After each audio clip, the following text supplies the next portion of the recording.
Hola, ¿cómo están todos? Espero que todos estén muy bien. A nombre de la Sociedad Mexicana de Oncología y en esta ocasión con el apoyo de Takeda, les quiero dar la bienvenida a esta plática, que es una plática que estoy seguro que les va a gustar mucho porque tenemos a un maestro de la oncología, que es el doctor Mariano Provencio, que seguramente ustedes conocen, y vamos a hablar hoy de cáncer de pulmón ALK positivo. Permítanme dar una pequeña introducción de cómo se comporta el ALK, el cáncer de pulmón ALK positivo en México, y sabemos que ha cambiado mucho el panorama. Bueno, perdóname, este es mi conflicto de interés. Ha cambiado muchísimo el panorama y el panorama afortunadamente se ha vuelto mucho más complicado, pero científicamente mucho más lindo, mucho más efectivo, muchas más probabilidades de hacer que nuestros pacientes, incluso de aquellos con enfermedad metastásica, puedan tener una larga supervivencia a largo plazo. Y si algo se ha caracterizado en justamente generar nuevos avances, nuevos medicamentos y nuevas formas de tratar un mismo tumor con una mutación target y que ha tenido gran repercusión en la probabilidad de tener una supervivencia es precisamente cuando hablamos de cáncer de pulmón ALK positivo y de todos los nuevos medicamentos que tenemos disponibles y los que tendremos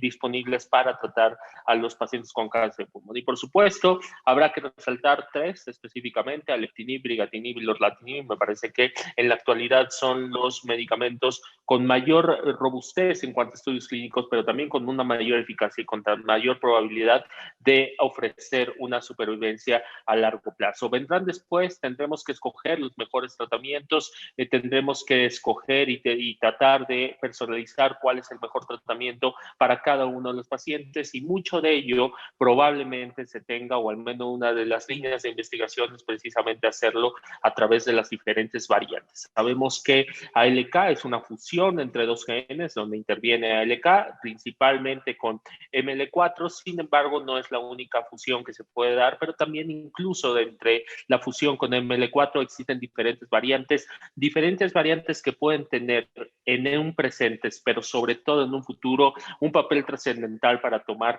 las mejores decisiones, sobre todo en primeras y segundas líneas, sobre todo en primeras líneas, para decidir el mejor tratamiento para los pacientes, y las segundas y terceras líneas muy probablemente se implique analizar las alteraciones genéticas o las mutaciones genéticas derivadas en el tumor después de dar un tratamiento o derivadas del tratamiento específico que se escoge para cada uno de los pacientes.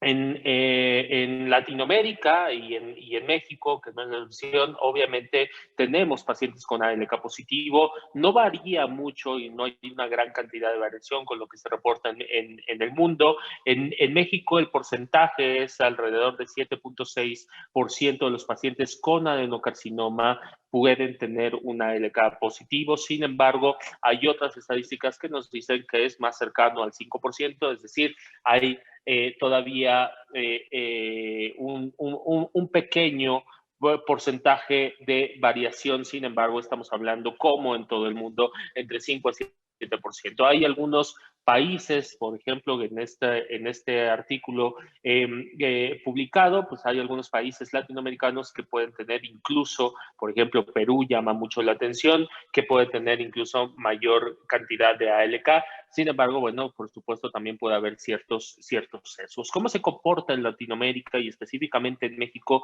¿Cómo se comportan los pacientes ALK? Bueno, sabemos que la mayoría de los pacientes reportados ALK positivos en general se maneja que son más frecuentes en mujeres. Sin embargo, en Latinoamérica, al menos en este estudio, en realidad es bastante parecido lo que se presenta tanto en hombres como en mujeres. Por supuesto, hay pacientes, sí hay una mayor probabilidad en pacientes no fumadores, en pacientes que nunca fumaron, y obviamente los pacientes que tienen adenocarcinoma son los pacientes que histológicamente lideran este ALK. Brigatinib, el uso de brigatinib, ¿cómo está en la Real World Evidence? Logramos o se unió el Instituto Nacional de Cancerología, liderado por el Instituto Nacional de Cancerología, logró unir al Instituto Nacional de Enfermedades Respiratorias y algunas otras instituciones, tanto en México como en algunos otros países como Colombia, y reportamos recientemente o en este mismo año cómo los resultados del uso compasivo de brigatinib en México, y como ustedes pueden ver, un porcentaje nada despreciable era hombres, a diferencia de lo que está reportado en la literatura mundial. La mayoría de los pacientes nunca habían fumado, pero había pacientes que sí fumaron o que tenían antecedente de tabaquismo. Obviamente la mayoría eran adenocarcinoma. Al momento del diagnóstico, un 54.3%, que esto es más alto de lo que está reportado en la literatura, tenían pacientes, tenían metástasis en el sistema nervioso central. La mayoría no recibió radioterapia. Cuando hacemos un análisis, por ejemplo, del PDL1, un porcentaje nada despreciable de PDL1 tenía alto PDL1, que sabemos que probablemente no tenga utilidad cuando hablamos de cáncer de pulmón. Y bueno, todos los pacientes habían recibido quimioterapias previas, la mayoría había recibido quimioterapias previas, pero también había recibido 1 o 2 líneas de tratamiento. Ahora bien, en efectividad, ¿cómo nos fue a los pacientes mexicanos? Bueno, el 16.6% tuvo progresión de la enfermedad, pero el 19.04% tuvo enfermedad estable, 50% de respuesta parcial y un 14.3% de respuesta completa, lo cual hace obviamente a brigatinib un medicamento altamente útil, no solamente en toda la población LK, no solamente en el mundo, sino específicamente en México. Y en cuanto a toxicidad, en realidad muy parecido a lo que se presenta en el mundo, donde muchos pacientes tuvieron fatiga, algunos pacientes tuvieron náusea, diarrea, pero que en realidad grado 3, grado 4 hubo muy pocos eventos adversos, grado 3, grado 4, lo que confirma que se trata de un tratamiento altamente tolerado. Cuando nosotros vemos, por ejemplo, la supervivencia tanto de los pacientes que recibieron la supervivencia libre de progresión como la supervivencia global de los pacientes cuando recibieron brigatinib, pero además cuando aumentamos todas las líneas de tratamiento, es decir, no solamente con brigatinib, sino con las líneas previas, ustedes pueden ver que hay un impacto importante y hay varias muy buenas posibilidades de que los pacientes tengan una larga supervivencia. En los pacientes mexicanos, por ejemplo, a 60 meses no habíamos encontrado la mediana y más allá del 60% de los pacientes estaba vivo a los 60 meses, lo cual obviamente confirma todos los estudios que el doctor Mariano nos dirá. Y yo solamente quería dar una pequeña introducción de los datos que tenemos muy locales. Sin embargo, los datos muy locales están basados en un uso compasivo. Obviamente no son estudios fase 3, es una evidencia, pero un nivel de evidencia tampoco el más alto. Y entonces, empezando, quiero dar, hoy tenemos la oportunidad de tener al doctor Mariano Provencio Pulla, que ustedes, repito, seguramente conocen muy bien. Es un gran oncólogo médico. Él trabaja, recordarán que trabaja en la clínica Puerta de Hierro, y es profesor titular de la Universidad Autónoma de Madrid de Oncología Médica. Tiene 343 publicaciones. Eso te habla del nivel de científico con el que estamos hablando, del nivel de oncólogo con el que estamos hablando. Él es jefe del Servicio de Oncología Médica del Hospital Universitario Puerta de Hierro, es presidente del Grupo Cooperativo Nacional Gotel desde septiembre del 2007, que es el Grupo Oncológico para el Estudio y Tratamiento de los Linfomas, es presidente del Grupo Español de Cáncer de Pulmón desde noviembre de 2014, es presidente de la Comisión Científica de la Fundación para la Investigación del Hospital Universitario Puerta de Hierro y es miembro del Scientific Steering Committee de ESMO 2017. De tal forma que estamos hablando obviamente con un maestro. Maestro, muchísimas gracias por estar. Y el doctor Mariano nos va a dar tres clases magistrales que empezarán con la perspectiva general de los TKIs en cáncer de pulmón ALK positivo. Después dejaremos que, más que dejar, le solicitamos solicitamos que por favor nos hable de brigatinib como primera línea en el tratamiento de cáncer de pulmón ALK positivo, y al final que nos hable por favor un poquito de la experiencia de la vida real con brigatinib allá en España, para después aprovecharlo y poder hacerle todas las preguntas que estoy seguro que ustedes ya tienen en mente y que nos gustaría que un maestro del nivel de Mariano nos resuelva. Mariano, bienvenido, muchas gracias, este es tu foro y te agradezco muchísimo. Sabemos que sabemos las horas en las que estás dando esta plática, te agradecemos doblemente entonces el esfuerzo que pones siempre para apoyarnos y para enseñarnos. Muchísimas gracias, este es tu foro, bienvenido, gracias.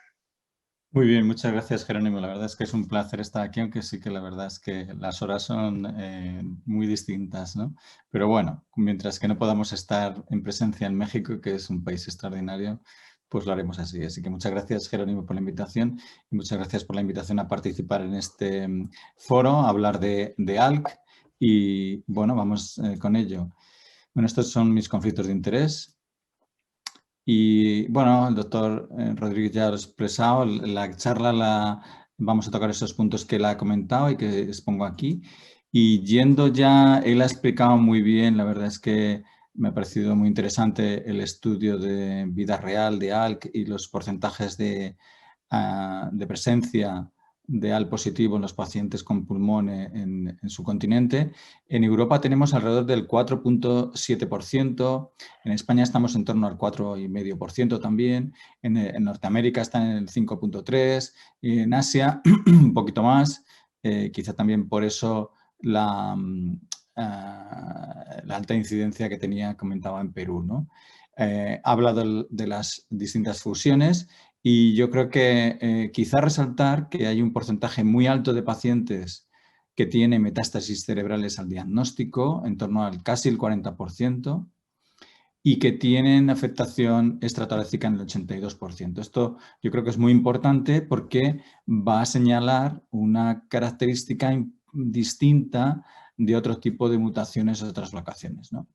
Bueno, en los datos españoles, como digo, estamos en torno al 4,5%. La media de edad, estos son datos del Grupo Español, la media de edad que tenemos está en torno a 64 años y como en México también estamos más o menos parejos, hombre y mujer, quizá un poquito más en las mujeres, nunca fumadores en el 46%, la mayoría, 96%, adenocarcinomas y como ven ahí con una mediana de supervivencia realmente buena, en torno al 71% a 12 meses, al 58% a 24 y el 35% a 60 meses. Estos son nuestros datos del Grupo Español. Bueno, la primera cuestión es cómo hacemos el diagnóstico, qué testeo molecular tenemos que hacer y lo que está admitido es la inmunohistoquímica, que es equivalente al FIS. Quizá el FIS, digamos, es el método de comparación, depende de los hospitales, nosotros seguimos haciendo FIS, pero se admite, igual que también se admite el que se haga secuenciación masiva y de esta forma optimizar los resultados sin hacerlo gen por gen. Y el tema de la biopsia líquida, pues lo ha comentado el doctor Rodríguez, está en el futuro, probablemente esto sea algo que tengamos que ver. Bueno, de las opciones que tenemos, esto está sacado de la semana pasada, tenemos ya cada vez más opciones, a veces que propios pacientes. Tenemos ya alectinib, brigatinib, lorlatinib, ceritinib y crizotinib para tratar en primera línea, así como en segunda línea, pues dependiendo de lo que se haya tratado al paciente, así que tendremos las opciones. Realmente aquí yo creo que sí que lorlatinib está como más destacado porque todo lo utilizamos en esta segunda opción, ¿no? Bueno, yendo a brigatinib, se consolida como primera línea en base a este estudio, el ALTA-1. Les pongo aquí un poco el refresco de lo que era el estudio, un randomizado abierto, multicéntrico. Bien, era brigatinib con un periodo de, digamos, de preparación de 7 días con 90 miligramos y después pasaba a la dosis de 180 frente a crizotinib. 137 pacientes, 138 en brazo crizotinib, y a destacar 3 aspectos fundamentales que yo creo que hay que recordar mucho en este tipo de estudios y específicamente en este ensayo. Es, por una parte, en él se admitía pacientes tratados con quimioterapia, algo que no se admite en algunos otros de los estudios, que el testeo era válido el que fuera ALK a nivel local, y que el endpoint primario era la PFS, pero evaluado por un comité independiente externo. Estos 3 aspectos yo creo que son muy importantes de destacar. Terapia previa permitida, testeo permitido local, así como... Bueno, continuamos. El estudio principal que coloca brigatinib en primera línea es este, el ALTA-1, que compara brigatinib con el tratamiento estándar mejor considerado en este momento, que era crizotinib. Entonces, el estudio hay que tener en cuenta 3 aspectos fundamentales y diferenciales con respecto a otros estudios. Primero, que permite quimioterapia previa. Segundo, que vale el testeo local de ALK, así como el crossover en caso de progresión a brigatinib o a crizotinib. Entonces, esto es muy importante porque en otros estudios no permiten un crossover con la droga control ni con la droga experimental. Entonces, esto es muy importante a la hora de comparar resultados o no. Y el tercer aspecto fundamental yo creo que es el que el endpoint primario, que es la PFS, se evalúa por un comité independiente. Estos 3 aspectos, quimioterapia previa permitida, crossover permitido, así como el testeo y finalmente el endpoint primario que se controla por un comité externo independiente, son fundamentales. La edad está en torno a lo que hemos comentado, de 58 o 60 años en nuestros respectivos países, con un porcentaje en torno al 40% de pacientes asiáticos y algo muy importante, el 90% se hacía un testeo local que fuera aprobado por la FDA, en torno al 90%, que es algo muy importante. El testeo local o el testeo centralizado, esto es algo que merece la pena reflexionar porque no es lo mismo un paciente que puede esperar a un testeo central a un paciente en el que el test vale el local, te admiten el local para introducirlo en el estudio y, digamos, ahí podemos meter un grupo de pacientes distinto de los que puede esperar. Esto es algo muy importante tener en cuenta cuando se evalúan estudios. Por otra parte, el 30% de los pacientes tenían metástasis cerebrales y alrededor del 25-27% tenían quimioterapia previa. También importante recordarlo. La PFS, como digo, evaluada por comité independiente, era 0.49, muy positiva a favor de brigatinib, así como ven aquí el forest plot, mayoritariamente en todos los subgrupos se beneficia, así como las respuestas mejores, mucho mejores en el brigatinib con respecto a crizotinib, y la supervivencia sin progresión intracraneal entre pacientes que tienen metástasis cerebrales, pues también es muy buena, 0,27, lo que habla de un control muy bueno a nivel central. 0,27 es una diferencia realmente espectacular para pacientes que tienen metástasis cerebrales, que, como digo, es un grupo importante de los pacientes tienen metástasis cerebrales al inicio, en torno al 30%. Por tanto, un control del 0,27 sobre crizotinib es realmente una gran diferencia, ¿no?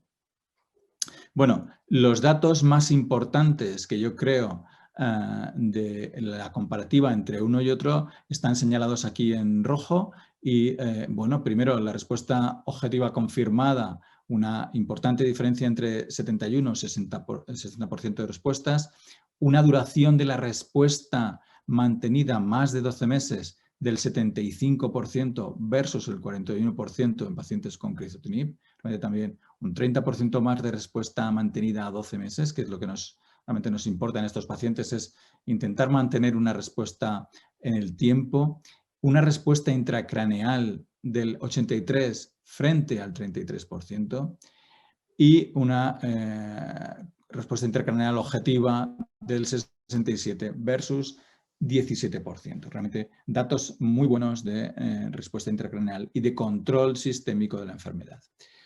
Bueno, la comparativa entre la PFS en pacientes con quimioterapia previa o sin quimioterapia previa es también bastante favorable, 0,35 versus 0,5 sin quimioterapia 0,55, o sea, se mantiene el beneficio, y esto es importante porque no todos los pacientes vamos a tener, depende de dónde y cómo, ese testeo molecular previo. Entonces, con estos datos sabemos que independientemente de que empecemos con quimio o no, el beneficio se va a conseguir, ¿no?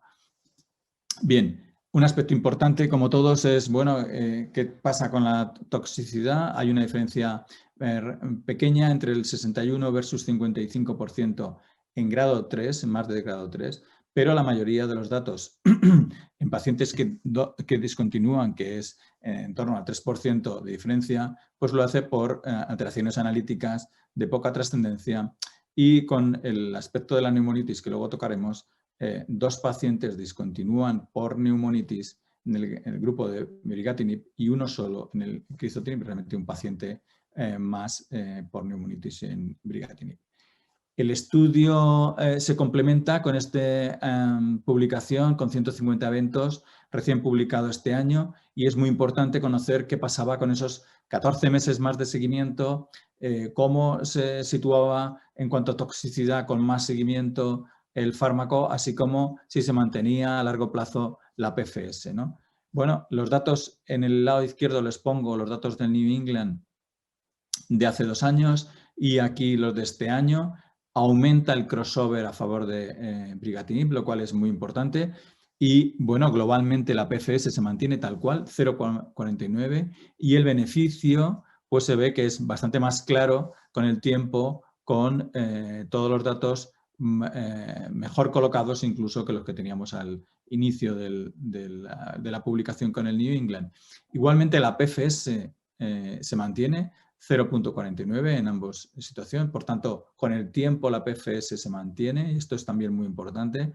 No ha habido una disminución del beneficio a favor de brigatinib, 0,49. Y luego lo que es realmente muy importante en estos pacientes es que la probabilidad de mantener la respuesta a 2 años es de 51% para brigatinib y 30% para crizotinib, realmente algo que es muy bueno y que siempre estamos interesados en mantener esa respuesta a largo plazo, y que con este mayor seguimiento pues lo vemos que se mantiene.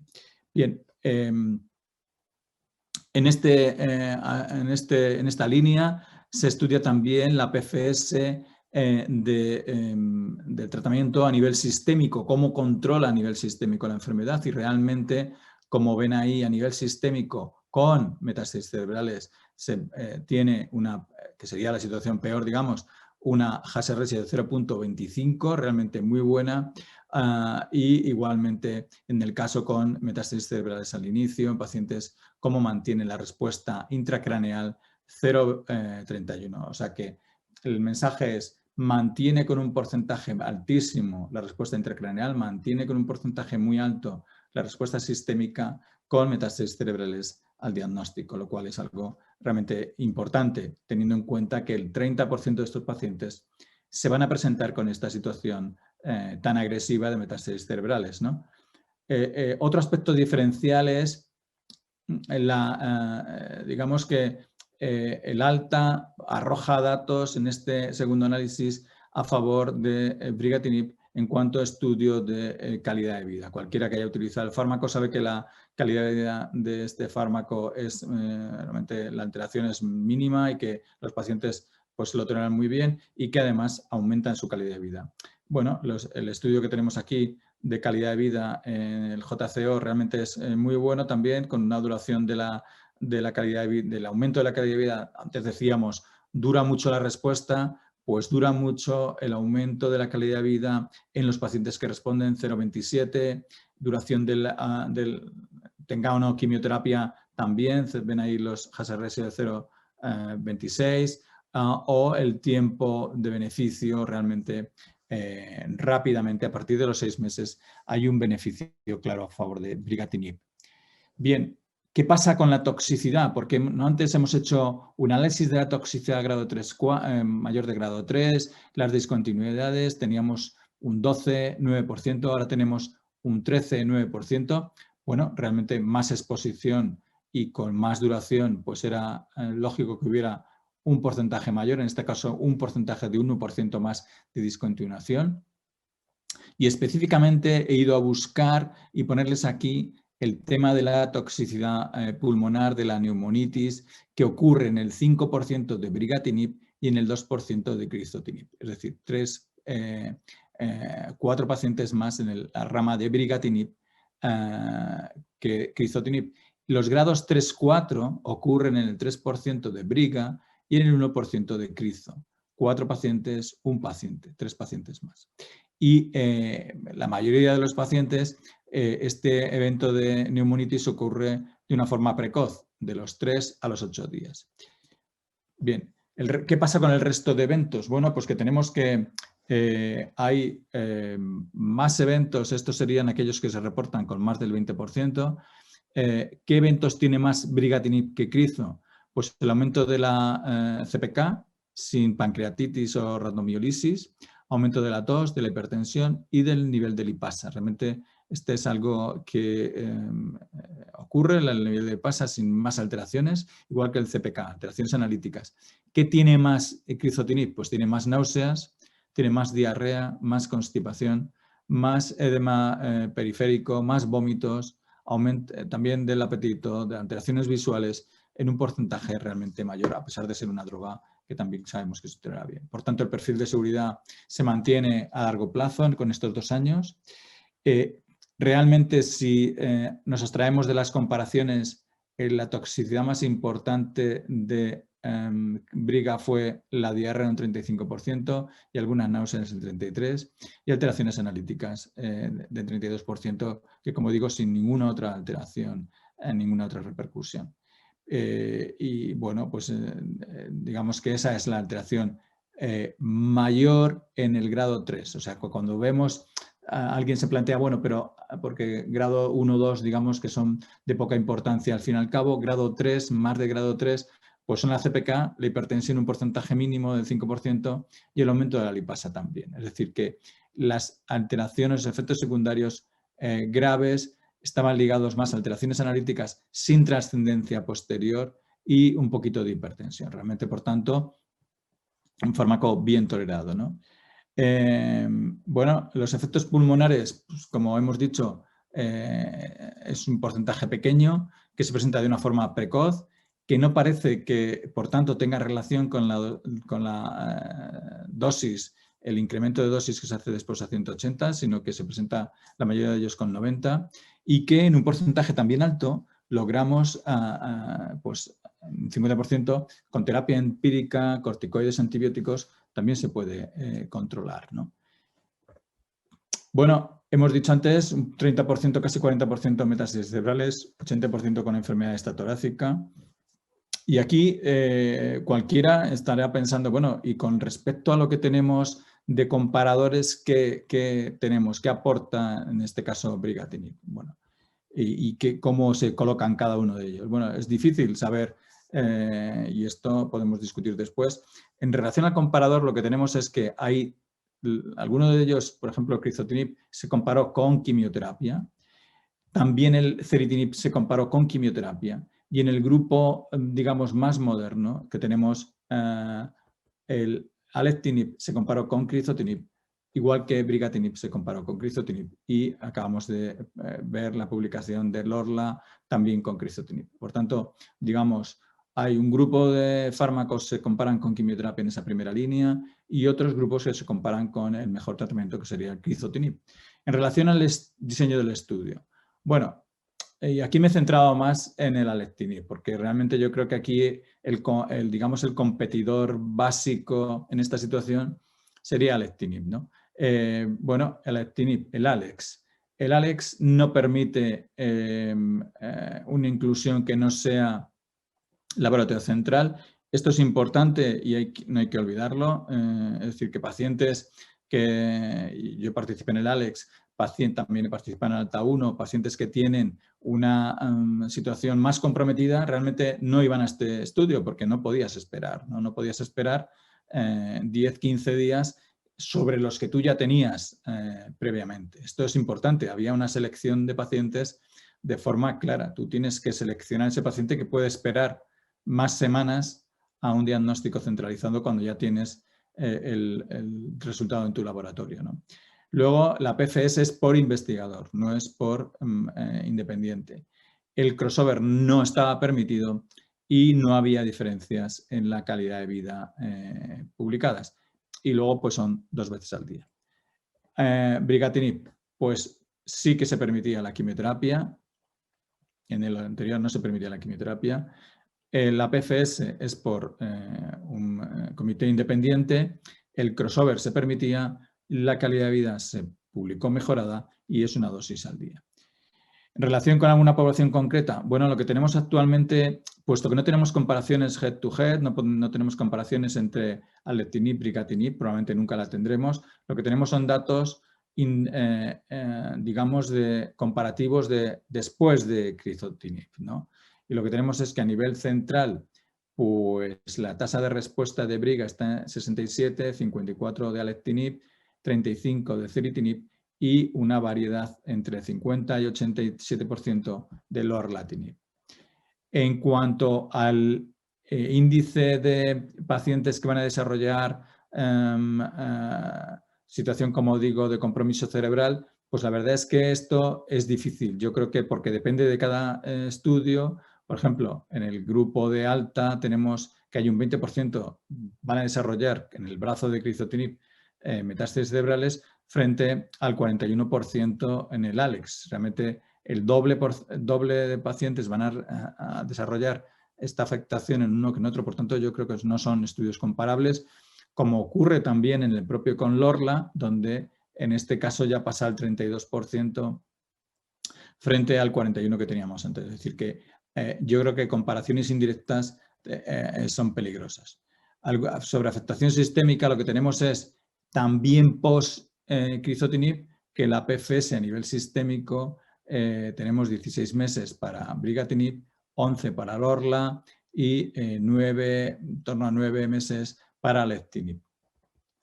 Hay una comparación indirecta también publicada entre los fármacos después de crizotinib. Todo esto está pensado en la situación post-crizotinib y con beneficio en las comparaciones indirectas de briga frente a ceri o briga frente a alectinib en estas segundas líneas. Bueno, les voy a contar un poco lo que hemos hecho dentro del Grupo Español de Cáncer de Pulmón, que como saben somos más de 500 miembros, más de 177 centros y tenemos más de 100 estudios. Bueno, la idea es siempre intentar mejorar, intentar rediseñar, intentar aprender de la literatura médica, así como identificar nuevos mecanismos y nuevos patrones de funcionamiento. Tenemos este estudio que es el CUBIC, que es un estudio en pacientes con ALK positivo, donde tomamos muestra de tumor y biopsia líquida en distintos momentos de la enfermedad. Y la idea es ver la utilidad clínica de la biopsia líquida en esta situación. Tenemos el endpoint, son 30 pacientes y llevamos ya básicamente 25 pacientes, ya casi terminando el estudio. La idea es ver si de un método no invasivo como es la NGS podemos evaluar y también identificar pacientes en esta situación. Como digo, lo hacemos en distintos periodos de la evolución y, bueno, como saben, el ctDNA tiene distintas opciones, tanto de la dinámica mutacional de la evolución, de la monitorización, también de la detección de la respuesta precoz y de la asistencia precoz y de la enfermedad mínima residual. La verdad es que tenemos experiencia en este asunto y lo hemos publicado tanto en EGFR como en ALK, que tenemos esta experiencia previa que está pendiente de publicar. Realmente se acaba de publicar ahora mismo de pacientes con ALK y pacientes en la progresión, identificar el mecanismo de progresión a la progresión, así como identificar la fracción alélica, que nos parece muy importante a la hora de determinar el pronóstico de los pacientes, ¿no? Hemos publicado este artículo muy recientemente en el que vemos cómo la fracción alélica, que es más específica que decir si tiene o no tiene, sino qué comportamiento periférico en sangre periférica obtenemos cuantificando el ctDNA y vemos que claramente podemos identificar pacientes, en este caso con EGFR, ¿no? Bien, por tanto, yo creo que aquí el enemigo a batir claramente es el tumor que tiene esta traslocación, y les voy a comentar un caso clínico que me han pedido de algo de vida real. Les voy a comentar un caso clínico realmente que fue el primero que tratamos en mi hospital con brigatinib en primera línea. Esta paciente se diagnostica en el 2015 con un T2N2M1. La paciente tenía una afectación cerebral única y tenía un ALT traslocado. Bueno, se fue a la cerebral, se resecó y después se hizo una lobectomía inferior derecha y le dimos quimioterapia adyuvante por 4 ciclos, digamos, por el beneficio de la duda. Hizo una progresión al final, a los pocos meses, a los 4 meses, nuevamente cerebral.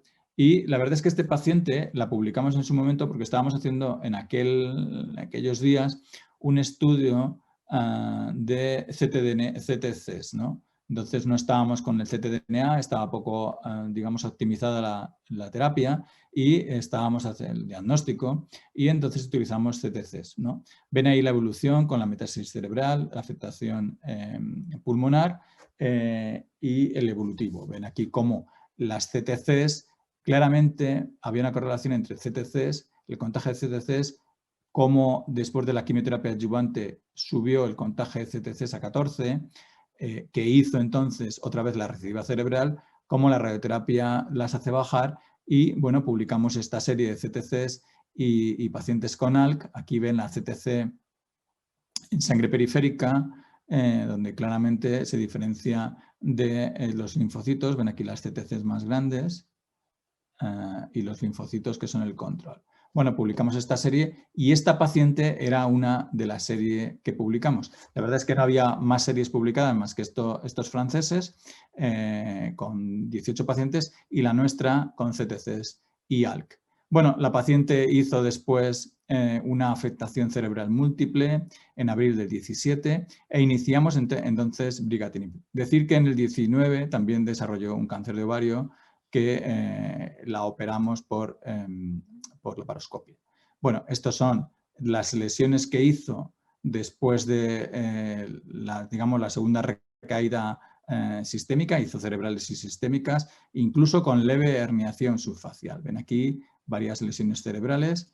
Bueno, iniciamos tratamiento con brigatinib en ese momento y aquí les pongo uno de los primeros TAC, resonancias, donde entra en respuesta radiológica completa y la paciente sigue desde esa fecha, desde el 17, con respuesta, y esta sería la imagen, ¿no?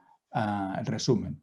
Afectación cerebral, afectación metastásica en este momento, se hace la resección de la metástasis, se hace la lobectomía, hacemos tratamiento adyuvante, 4 meses después aparece otra vez una metástasis cerebral que se hace radiocirugía, 6 meses después iniciamos con brigatinib y entonces, bueno, pues en abril de 17 y 4 años más tarde la paciente sigue en respuesta.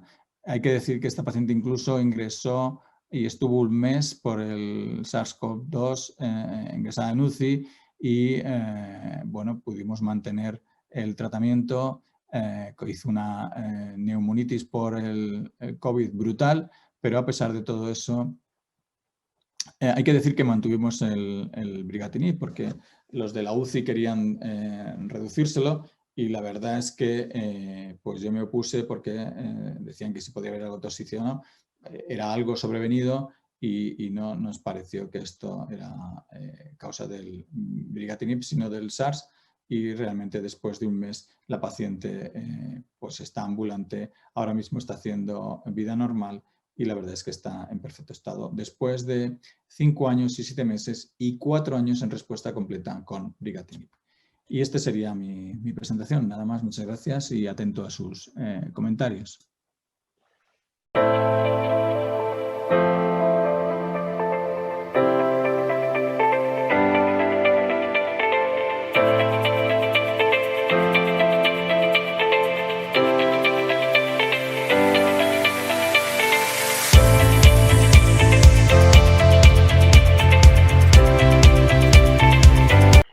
Muchísimas gracias, Mariano, por tu excelente presentación. Muchísimas gracias por tu sapiencia. Les recuerdo a la audiencia que estamos disponibles para cualquier pregunta que ustedes tengan. Ahorita ya hay varias preguntas en el chat, empezaré con ellas, pero bueno, aprovechemos que está el doctor Mariano justamente para hacer todas las preguntas y todas las dudas que tengan. Seguramente varias de las preguntas te las han preguntado durante muchas veces y cada vez que expones este tema. Y la primera pregunta claramente tiene que ver con cómo escoges el tratamiento. ¿Tú cómo escoges el tratamiento de primera línea?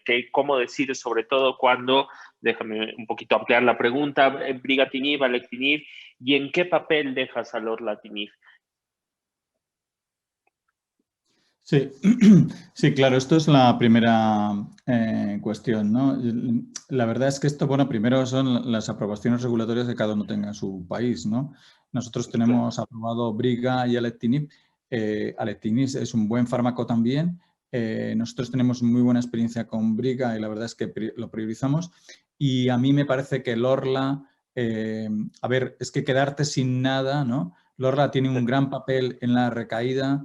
Tiene una gran actividad en recaída, tiene un papel consolidado en eso y quizá me parece un poco precoz el priorizarlo en primera línea, ¿no? Yo creo que cualquiera de las opciones es válida, alectinib o brigatinib.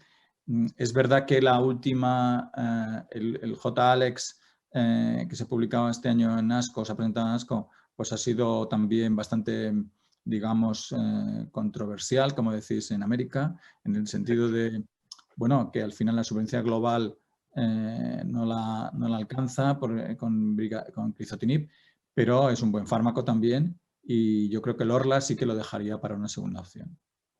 De acuerdo, porque sobre todo hay mucha discusión ahorita si lorlatinib pudiera utilizarse en primera línea. Al final el estudio Crown dice que pues, lo podemos utilizar en primera línea, pero también hay mucha discusión. Incluso hay varias publicaciones de opiniones en revistas importantes donde yo coincido contigo, lorlatinib pudiera, que es al final un medicamento que vence resistencia a todos los demás y que hasta que no lleguemos a esta era donde tenemos variantes o que podamos escoger más que por, bueno, sí, escoger primera línea basado en variantes o en algunos otros biomarcadores para individualizar más, definitivamente no, bueno, desde mi punto de vista también los latinos lo debemos dejar como una segunda línea. Segunda pregunta, ¿podemos utilizar, déjame leerla bien, podemos utilizar brigatinib tras alectinib o alectinib tras brigatinib, es decir, alectinib vence resistencia a briga, briga vence resistencia a alectinib?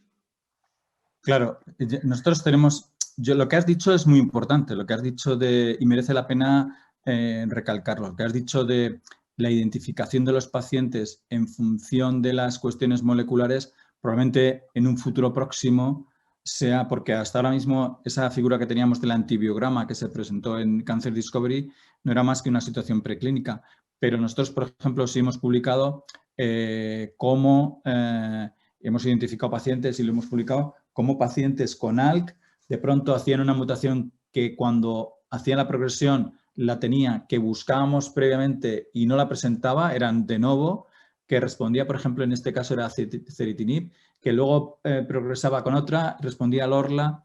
Tal. Yo creo que básicamente tendremos que profundizar en esas determinaciones moleculares.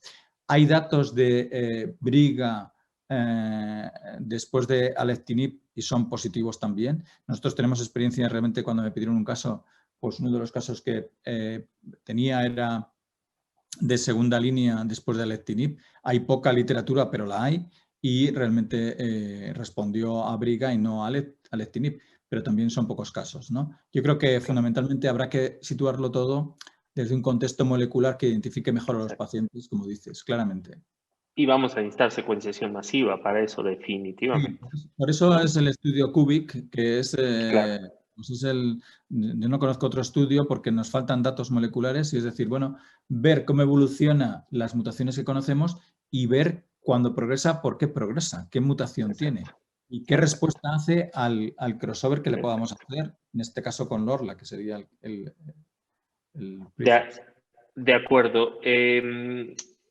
Siguiendo con esta idea, Me preguntan aquí si tú ves algún perfil de pacientes donde sería que clínicamente pudieras distinguir entre utilizar, que sería más conveniente utilizar brigatinib como una mejor opción que alectinib.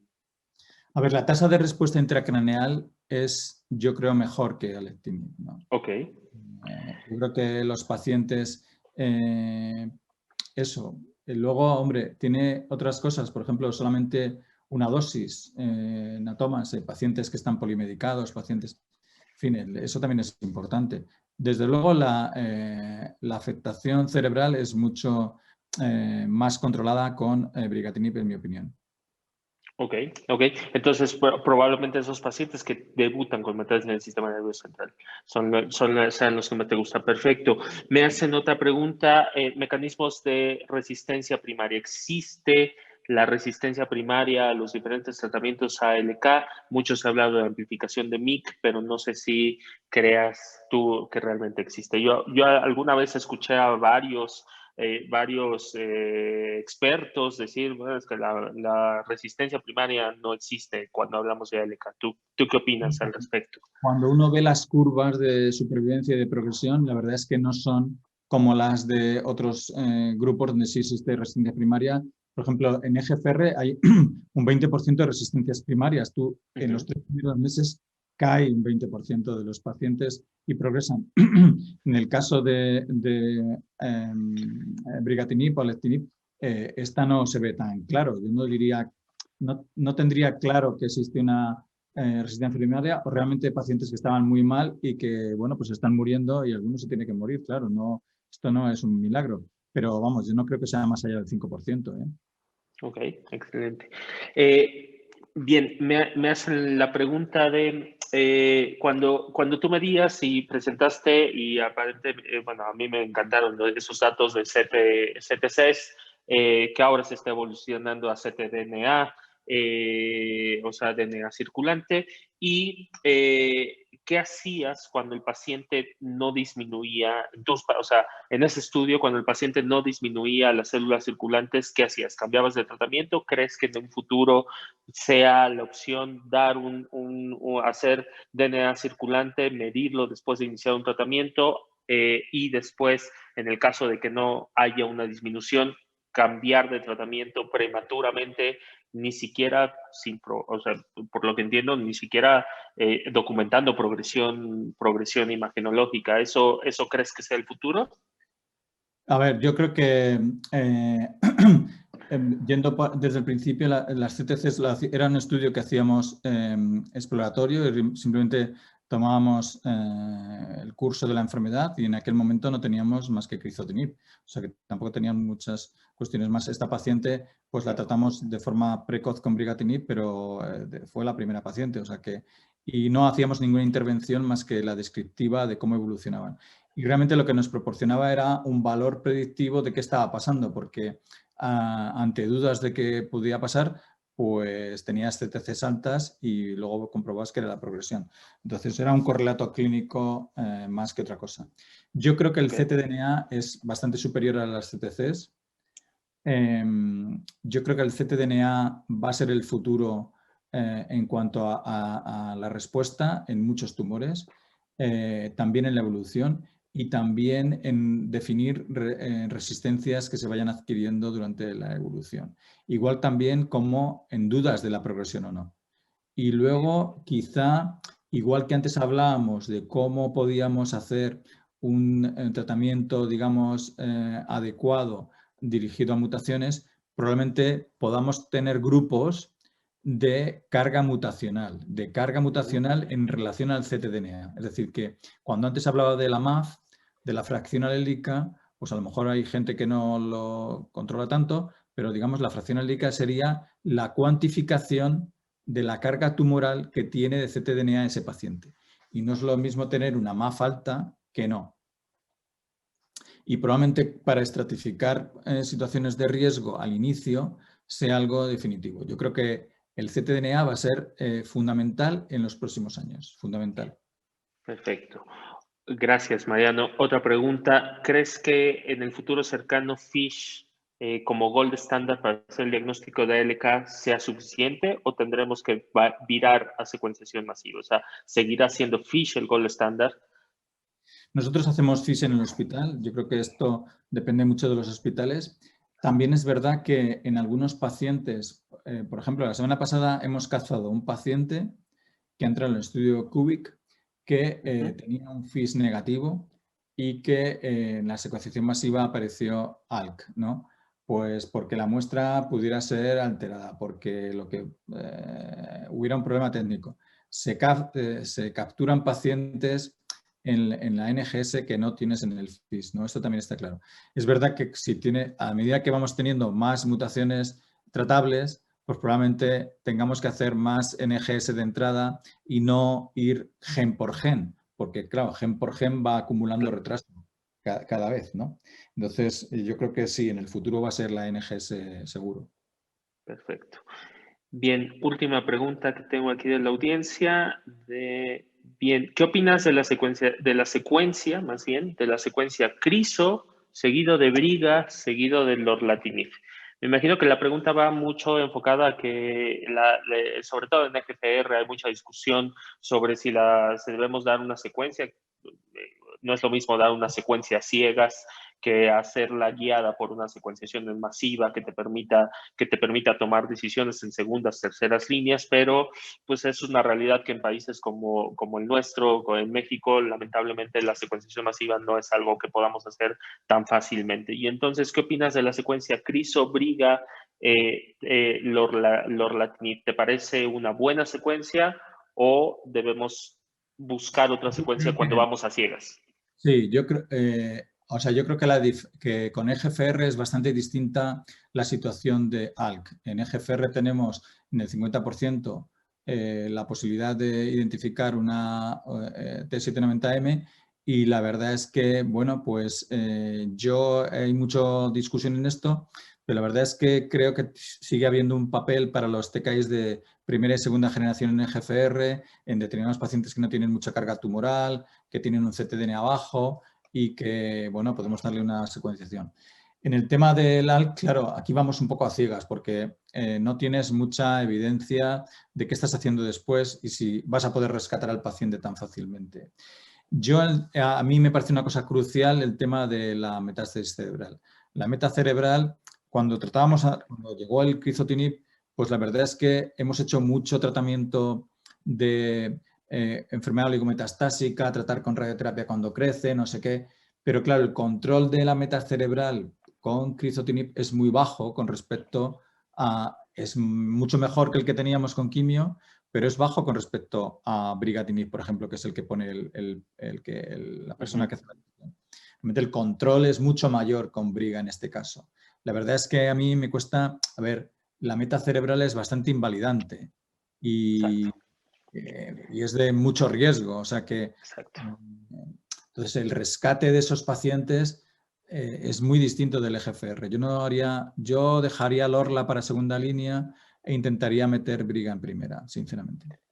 De acuerdo. Es decir, bien, el sistema nervioso central al final sigue siendo un factor de mal pronóstico, ¿no? Aunque tengas medicamentos de alto impacto, con alto control, como Alectinib, como Briga, como Lorla, sigue siendo un factor de mal pronóstico. Y si puedes evitar ese factor de mal pronóstico, definitivamente es algo bueno, yo coincido contigo que crizotinib no debemos utilizarlo más, no al menos como una primera línea de tratamiento y debemos utilizar algo de los novedosos. La última, perdóname, es que la gente está muy interesada y esta acaba de llegar. ¿Qué tan relevantes son los resultados mostrados en calidad de vida en los estudios de brigatinib y alectinib versus crizotinib? ¿Eso te hace alguna diferencia entre algunos? ¿Es relevante? Bueno, claro, la Bueno, calidad de vida es al relevante, final, pero... bueno, siempre nosotros los oncólogos siempre le prestamos poca atención a todos estos datos de calidad de vida, cada vez más, porque cada vez ves, bueno, que al final cuando hay diferencias que dices, bueno, hay que buscar diferencias entre uno y otro, pues al final es relevante también, porque claro, cuando antes no tenías casi nada y todo era lo mismo, pues bueno, pero en este caso yo creo que es relevante la calidad de vida de los pacientes y realmente la tolerabilidad del fármaco es buena. Y eso es lo que yo creo que refleja el tema de la calidad de vida. Yo creo que a mí me parece relevante, o sea que la diferencia es bastante sustancial, es 0,26 de hazard ratio. respecto a crizotinib, ¿no? O sea, que a mí me parece bastante relevante, sí. De acuerdo, de acuerdo. Muy bien, Mariano, pues muchísimas gracias. A nombre de la Sociedad Mexicana de Oncología, a nombre de Takeda, te queremos agradecer muchísimo tu sapiencia, te queremos agradecer la forma de transmitir esta sapiencia que tú tienes y además agradecemos que te estés desvelando, te dejamos descansar. A nombre también de la Sociedad Mexicana, a toda la audiencia, muchísimas gracias por estar. Estoy seguro que lo disfrutaron igual que yo. Mariano, por favor. Muchas gracias, Jerónimo, de verdad. Un abrazo muy fuerte desde España a todos, ¿eh? Y que vaya muy bien con la pandemia. Exactamente, esperemos que todo también esté bien por allá. Mariano, te agradecemos muchísimo. Gracias a la audiencia. Nuevamente, a nombre de la Sociedad Mexicana de Oncología y a nombre de Takeda, les agradecemos a todos que tengan una linda noche, que descansen, pásenla muy bien.